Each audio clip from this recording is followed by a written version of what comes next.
పీడనం pressure pressure pressure అంటే ఏంటి? P is equal to F by A. Force accepted on certain area, ప్రమాణ వైశాల్యంపై కలుగు చేయబడినటువంటి బలాన్ని పీడనము అంటారు. అంటే కొంత ఏరియా ఇది, ఈ ఏరియాపై నేను కొంత బలాన్ని కలుగు చేశాను అనుకోండి, అదే పీడనం అవుతుంది. ప్రమాణ వైశాల్యంపై కలుగు చేయబడిన బలాన్ని పీడనం అంటాము. బలానికి సిజిఎస్ ప్రమాణం డైను, ఏరియా సిజిఎస్ ప్రమాణం సెంటీమీటర్ స్క్వేర్. కాబట్టి ప్రెజర్ సిజిఎస్ యూనిట్ ఏమవుతుంది? Dyne per centimetre square. S unit ఏమవుద్దమ్మా? బలానికి ఎస్ఐ ప్రమాణం న్యూటన్, ఏరియాకి మీటర్ స్క్వేర్. కాబట్టి న్యూటన్ పర్ మీటర్ స్క్వేర్ అంటే దీన్ని మనం పాస్కల్ అంటాము. పీడనానికి ఎస్ఐ ప్రమాణం పాస్కల్. ఇది గ్రామ సెక్రటేరియట్ కి, అంటే ఆంధ్రప్రదేశ్ లో మొదటిసారి జరిగినటువంటి గ్రామ సెక్రటేరియట్ పరీక్షలో వచ్చినటువంటి బిట్ ఇది. రైట్. ఇంకా బార్, అదేవిధంగా టార్ అనేవి కూడా ఇక్కడ పీడనానికి ప్రమాణాలు అవుతాయి. ఓకే. అయితే ప్రెజర్ ఏరియా అనేది విలోమానుపాతంలో ఉంటది. ఏరియా పెరిగితే ప్రెజర్ అనేది తగ్గుతుంది అనమాట. రైట్. చూడండి, ఇది సూది, ఇదేమో దబ్బనం. దేని వల్ల కలుగు చేసేటువంటి ప్రెజర్ అనేది ఎక్కువగా ఉంటది అంటే సూది వల్ల కలుగు చేసే ప్రెజర్ ఎక్కువ ఉంటది. ఎందుకంటే ఇక్కడ ఏరియా ఆఫ్ క్రాస్ సెక్షన్ అనేది దీనికి తక్కువ, దీనికేమో ఎక్కువ. ఏరియా పెరిగితే దాని వల్ల కలుగు చేసేటువంటి ప్రెజర్ అనేది ఏమవుతుంది? తక్కువ అవుతుంది. కాబట్టి సూది వల్ల కలుగు చేసేటువంటి ప్రెజర్ అనేది ఎక్కువ. ఇంజక్షన్ చేయాలంటే సూదితో చేస్తారా, దబ్బనంతో చేస్తారా? సూదితో చేస్తారు. ఎందుకంటే దాని వల్ల కలుగు చేసేటువంటి ప్రెజర్ తక్కువ కాబట్టి, దానివల్ల దాని వల్ల కలుగు చేసేటువంటి ఏరియా అనేది తక్కువ కాబట్టి ప్రెజర్ అనేది ఎక్కువ అవుతుంది అనమాట. ఈజీగా చొచ్చుకొని పోతుంది లోపలికి, ఈజీగా లోపలికి చొచ్చుకొని పోతుంది. అదేవిధంగా కత్తిరి అనేది బండగా ఉందనుకోండి, బండగా ఉండేటప్పుడు ఏరియా పెరుగుతుంది కాబట్టి ప్రెజర్ అనేది తగ్గుతుంది. కాకుండా షార్ప్ గా ఉందనుకోండి, ఆ మొనలు అనేవి రాటుదేలు ఉంటాయి. మొనలు రాటుదేలు ఉండటం వల్ల ఏరియా అనేది తక్కువ కాబట్టి దాని వల్ల కలుగు చేసేటువంటి ప్రెజర్ అనేది ఎక్కువ అవుతుంది అనమాట. నెక్స్ట్, బరువులు మోయాలనుకున్నటువంటి వ్యక్తి తలపైన కాకుండా నెత్తిపైన కాకుండా, అర్థమవుతుందా? తలపైన నెత్తిపైన కాకుండా వీప్ పైన మోస్తాడు. వీప్ పైన మోయడం వల్ల ఏమవుతుంది? ఏరియా అనేది పెరుగుతుంది కాబట్టి దాని వల్ల కలుగు చేసేటువంటి ప్రెజర్ అనేది తగ్గుతుంది అనమాట. ఓకే. కాబట్టి ఏరియా పెరిగితే ప్రెజర్ అనేది తగ్గుతుంది. నెక్స్ట్ అమ్మా, హైట్ పెరుగుతున్న కొద్ది, ఎత్తు పెరుగుతున్న కొద్ది పీడనం అనేది తగ్గును. ఎత్తు పెరుగుతున్న కొద్ది పీడనం అనేది ఏమవుతుంది? తగ్గును. Okay. Altitude increases, pressure decreases. And height increases, pressure decreases అని గుర్తుపెట్టుకోండి. ఆల్టిట్యూడ్ అని తగ్గితే కదా. రైట్. చూడమ్మా, మనం అంతకుముందు చెప్పుకున్నాం పీడనాన్ని కొలిచే పరికరం మానోమీటర్. పీడనాన్ని కొలిచే పరికరం ఏది? మానోమీటర్. అంటే మెయిన్లీ ద్రవాలు వాయువుల యొక్క పీడనాన్ని, ద్రవాలు వాయువుల యొక్క పీడనాన్ని మానోమీటర్ తో కొలుస్తాము. Okay. And pressure of the liquids and gases అన్నమాట ఈజ్ మెజర్డ్ విత్ మానోమీటర్. మరి వాతావరణ పీడనాన్ని బారోమీటర్ లేదా భారమితితో కొలుస్తాం. బారోమీటర్ లేదా భారమితి. వాతావరణ పీడనం అంటే ఏంటంటే భూమిపైన ఉన్నటువంటి వస్తువుల పైన, అంటే ఆ వస్తువులను కొంత ఏరియాను ఆక్యుపై చేస్తే లేదా భూమిపైన ఉన్నటువంటి వస్తువుల పైన గాలి కలుగు చేసేటువంటి పీడనం అనమాట. ఓకే. గాలి కలుగు చేసేటువంటి పీడనాన్ని ఏమంటాము? వాతావరణ పీడనము అంటాము. ఈ భారమితిని కనుగొన్నటువంటి వ్యక్తి టారిసెల్లి. భారమితిని కనుగొన్న వ్యక్తి ఎవరమ్మా? టారిసెల్లి. ఈ టారిసెల్లి కనుగొన్నది తొట్టె భారమితి. ఏ భారమితి? తొట్టె భారమితి. క్రిస్టర్న్ బారోమీటర్. క్రిస్టర్న్ బారోమీటర్. తొట్టె భారమితి అంటే తొట్టులాగా ఉంటది. ఈ తొట్టె నిండా కాకుండా కొంచెం గ్యాప్ ఇచ్చి ఇదంతా కూడా మెర్క్యూరీతో ఫిల్ చేస్తాం. ఇప్పుడు ఒక మీటర్ హైట్ ఉన్నటువంటి ఒక టెస్ట్ ట్యూబ్ లాంటిది ఒక పరికరాన్ని తీసుకొని అందులో పూర్తిగా మళ్ళీ మెర్క్యూరీతో ఫిల్ చేస్తాం అనుకోండి. చేసిన తర్వాత దాన్ని తీసుకొచ్చి ఇందులోని బౌల్ వేద్దాం. బౌల్ ఇస్తే ఏమవుతుంది? ఇక్కడ కొంచెం గ్యాప్ ఉంది కాబట్టి ఈ గ్యాప్ లో మెర్క్యూరీ డ్రాప్ అయిపోతుంది. డ్రాప్ అయిపోయి ఇక్కడ గ్యాప్ అనేది ఏర్పడుతుంది. ఇక్కడ గ్యాప్ అనేది ఎక్కడ ఏర్పడడం అనేది జరుగుతుంది. ఈ గ్యాప్ అనేది ఎంతమ్మా అంటే 24 సెంటీమీటర్లు. మరి మెర్క్యూరీతో ఆవరించినటువంటి ప్లేస్ ఎంత అంటే 76 సెంటీమీటర్లు లేదా 760 మిల్లీమీటర్లు. 760 మిల్లీమీటర్లు. ఈ 24 సెంటీమీటర్లను మనం ఏమంటామంటే టారిసెల్లి శూన్య ప్రదేశము అంటారు. టారిసెల్లి గ్యాప్ అంటారు అనమాట. టారిసెల్లి శూన్య ప్రదేశం. ఈ 76 సెంటీమీటర్లు లేదా 760 మిల్లీమీటర్లని సాధారణ వాతావరణ పీడనము, సాధారణ వాతావరణ పీడనము, నార్మల్ అట్మాస్ఫియరిక్ ప్రెషర్ అంటాం. Normal atmospheric pressure. సాధారణ వాతావరణ పీడనం ఎంతమ్మా అంటే 76 సెంటీమీటర్లు లేదా 760 మిల్లీమీటర్లు అనమాట. టారిసెల్లి గ్యాప్ అంతా 24 సెంటీమీటర్లు. రైట్, చూడండి ఇక్కడ విషయం గుర్తుపెట్టుకోండి. 1 బార్ అనేది 10⁵ పాస్కల్ కి ఈక్వల్.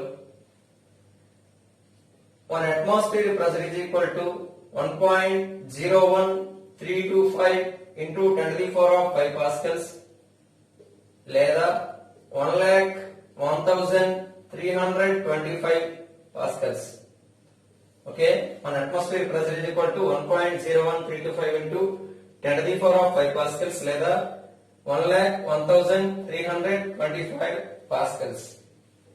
రైట్, ఇక్కడ చూడండి మనం భారమితి ఎత్తు అంటే ఇది ఇక్కడ పాదరసంతో తయారు చేస్తాం కాబట్టి పాదరసంతో తయారు చేసిన భారమితికి ఎత్తు ఎంత అని అడిగాడు అనుకోండి 1 మీటర్. నేను చెప్పాను కదా ఇది 76 సెంటీమీటర్లు 24 సెంటీమీటర్లు అంటే కలిపి ఎంత అవుద్ది 1 మీటర్ కదా. కాబట్టి పాదరసంతో తయారు చేసిన భారమితి ఎత్తు ఎంత అంటే 1 మీటర్. అలా కాకుండా వాటర్ తో కానీ తయారు చేస్తారు అనుకోండి, అంటే ఈ డివైస్ లో వాటర్ మీడియం గా తీసుకున్నారు అనుకోండి, కండక్టింగ్ మీడియం. ఓకే, మీడియం గా తీసుకున్నారు అనుకోండి వాటర్ ని, అప్పుడు ఎంత అవుతుంది అంటే దాని యొక్క ఎత్తు 10.33 మీటర్స్. అలా కాకుండా ఆల్కహాల్ కానీ తీసుకున్నారు అనుకోండి భారమితిలో, దాంతో తయారు చేసిన భారమితి ఎత్తు 13.08 మీటర్స్. ఎందుకు డిఫరెంట్ డివైజెస్ తో తయారు చేసిన భారమితి డిఫరెంట్ మెటీరియల్స్ తో తయారు చేసినటువంటి, అంటే డిఫరెంట్ మెటీరియల్స్ అంటే పాదరసం కానీ వాటర్ కానీ ఆల్కహాల్ కానీ ఇలా డిఫరెంట్ లిక్విడ్స్ తో తయారు చేసినటువంటి భారమితి ఎత్తులు డిఫరెంట్ గా ఉండడానికి కారణం ఏంటి అంటే ఇక్కడ P = H ρg అనే ఫార్ములా మనకి తెలియాలి. P = ఏంటమ్మా H ρg అనేటువంటి ఫార్ములా మనకి తెలియాలన్నమాట. రైట్, చూడండి P/Hg is directly proportional into ρ. అంటే రోకి అనేది H అనేది ఎలా ఉంది, రోకి H అనేది ఇన్వర్స్లీ ప్రొపోర్షనల్ లో ఉంది. అంటే ఏదైనా హైట్ అంటే చూడండి ఏదైనా ద్రవం యొక్క సాంద్రత ఎక్కువైనట్లయితే దాంతో తయారు చేసిన భారమితి ఎత్తు అనేది తక్కువగా ఉంటుంది. ద్రవాల సాంద్రత డెన్సిటీ పెరుగుతున్నట్లయితే దాంతో తయారు చేసిన భారమితి ఎత్తు అనేది ఏమవుతుందమ్మా తగ్గుతూ ఉంటుంది అన్నమాట. తగ్గుతూ ఉండడం అనేది జరుగుతుంది. మనకి తెలుసు అన్నిటికన్నా ఈ మూడిట్లో అంటే పాదరసము వాటర్ ఆల్కహాల్ లో చూసుకున్నట్లప్పుడు ఎక్కువ డెన్సిటీ దేనికి ఉంటుంది పాదరసానికి ఉంటుంది, దాని తర్వాత వాటర్, దాని తర్వాత ఆల్కహాల్. మరి దేనికి అయితే సాంద్రత ఎక్కువ దాంతో తయారు చేసిన భారమితి ఎత్తు అనేది తక్కువ కాబట్టి దీంతో తయారు చేసిన భారమితి ఎత్తు 1 మీటర్, దీంతో తయారు చేసిన భారమితి ఎత్తు 10.33 మీటర్స్, దీంతో తయారు చేసిన భారమితి ఎత్తు 13.08 మీటర్స్. అంటే ఏమవుతుంది సాంద్రత విలువ అనేది దీనికి ఎక్కువ కాబట్టి దీంతో తయారు చేసిన భారమితి ఎత్తు అనేది 1 మీటర్. ఓకే, ఇక్కడ చూసుకున్నట్లయితే దీనికి సాంద్రత తక్కువ కాబట్టి దీంతో తయారు చేసిన భారమితి ఎత్తు అనేది ఎక్కువగా ఉండడం అనేది జరుగుతుంది అన్నమాట. ఓకే, అయితే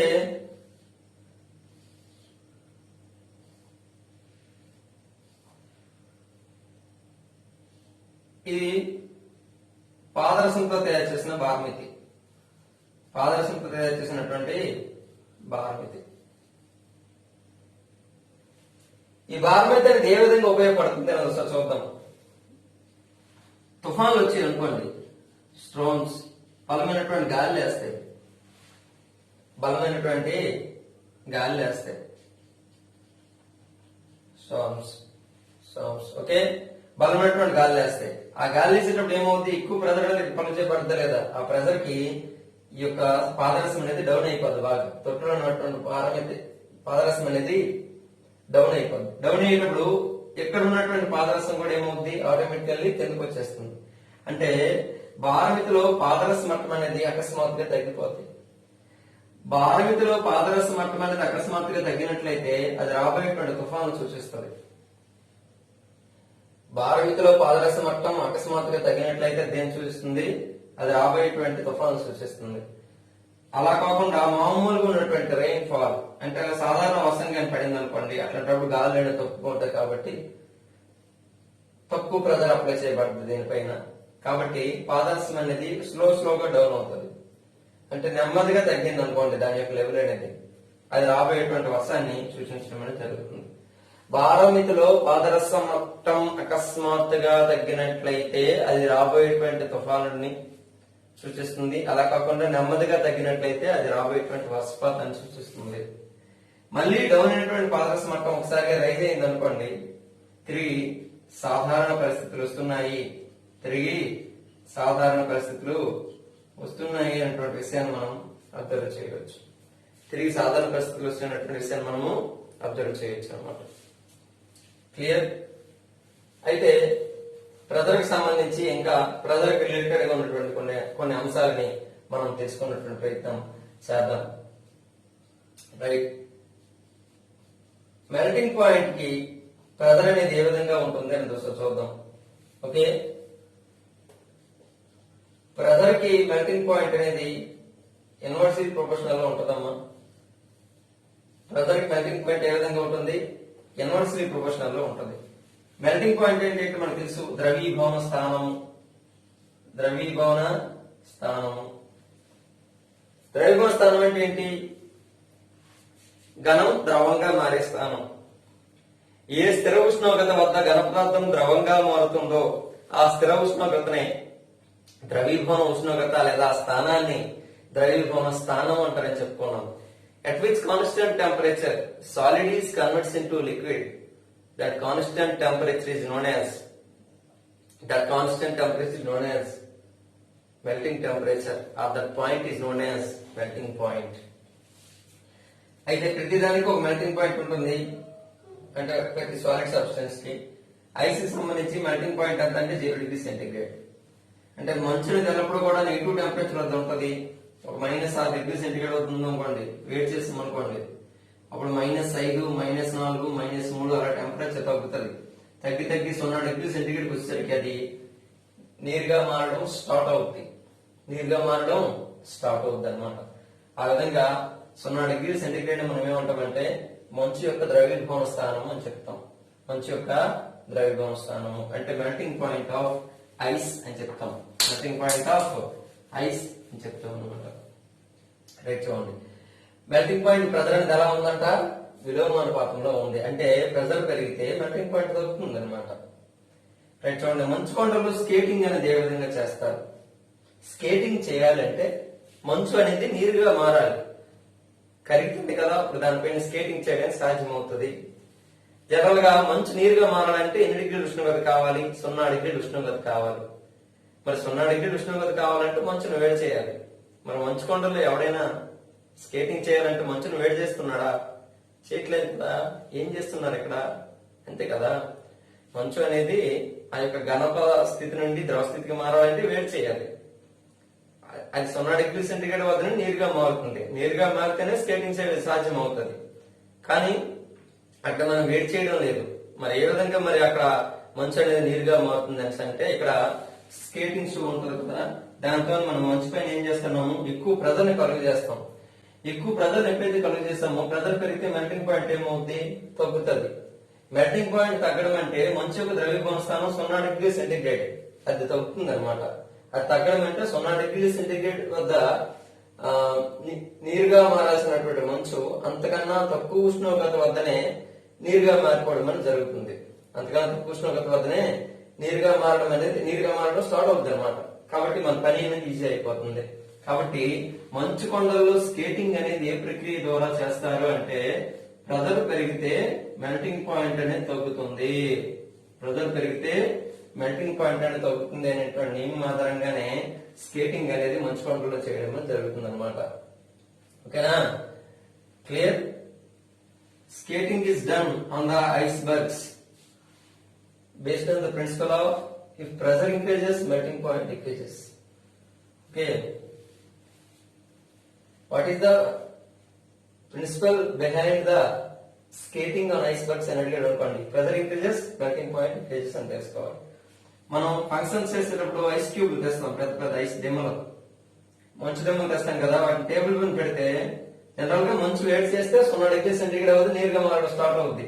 కానీ టేబుల్ పైన పెడితే కొంతకాలం తర్వాత కరిగిపోవడం స్టార్ట్ అవుతుంది, లేదు అడుగు బాగానండి. ఎందుకంటే ఈ టేబుల్ అనేది దీని పెట్టి కొంత ప్రెజర్ కలుగు చేస్తుంది. ప్రెజర్ పెరిగితే మెల్టింగ్ పాయింట్ ఏమైపోద్ది, తక్కువ అయిపోద్ది. తక్కువ అయిపోవడం వల్ల 0 డిగ్రీ సెంటీగ్రేడ్ కన్నా తక్కువ ఉష్ణోగ్రత వద్దనే వేడి చేయకుండానే దీని నీరు అనేది బయటికి రావడం జరుగుతుంది అనమాట. నెక్స్ట్ అమ్మా, బాయిలింగ్ పాయింట్ కి ప్రెజర్ కి ఉన్నటువంటి రిలేషన్. బాయిలింగ్ పాయింట్ ప్రెజర్ అనులోమానుపాతంలో ఉంటుందన్నమాట.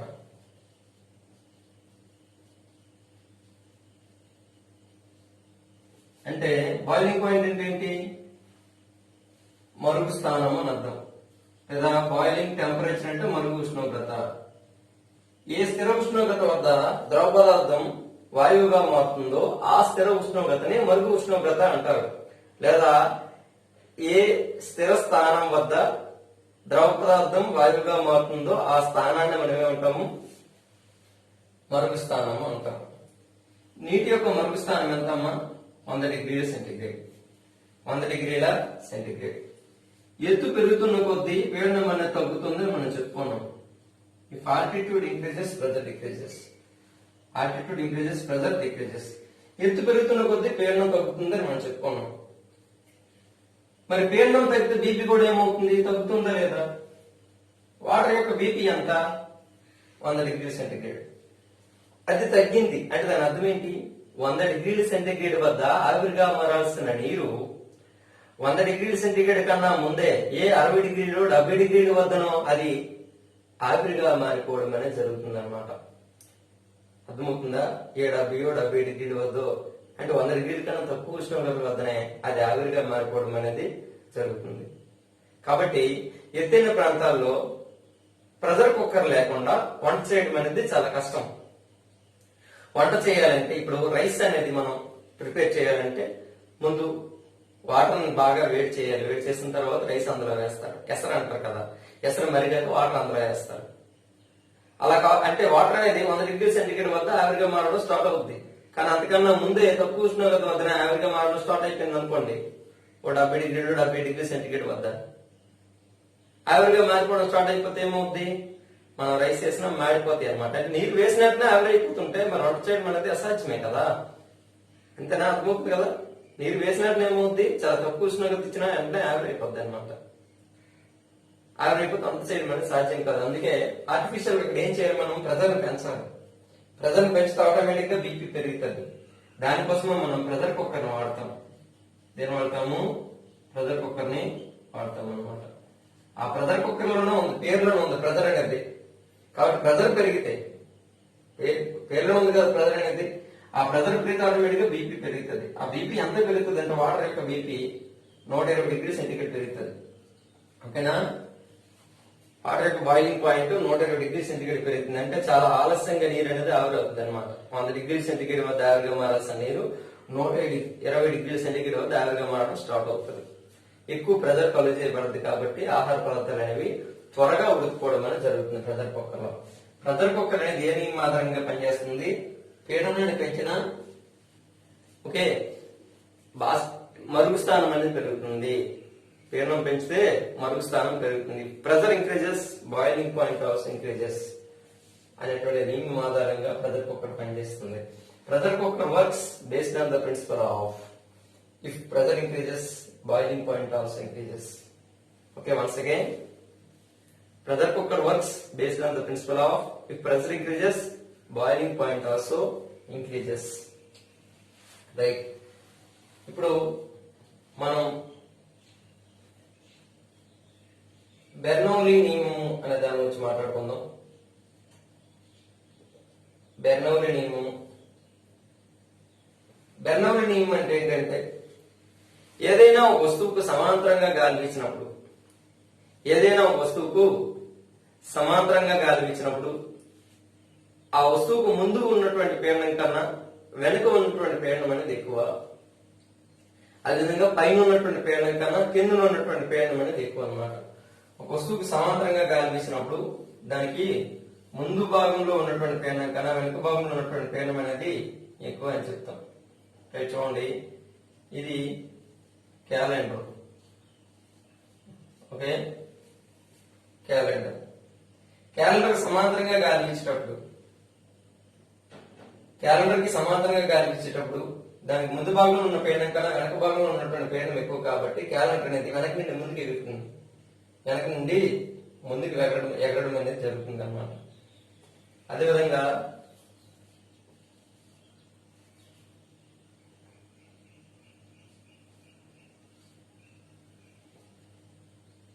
ఓకే,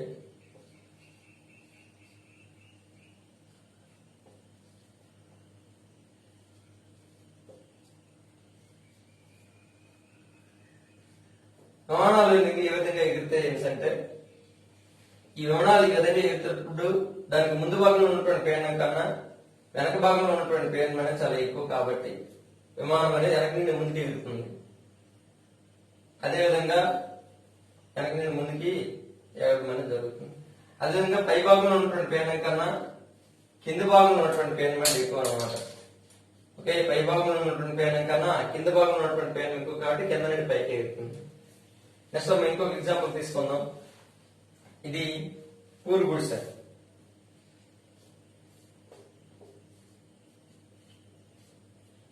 ఓకే, పూల్ గుడిసె.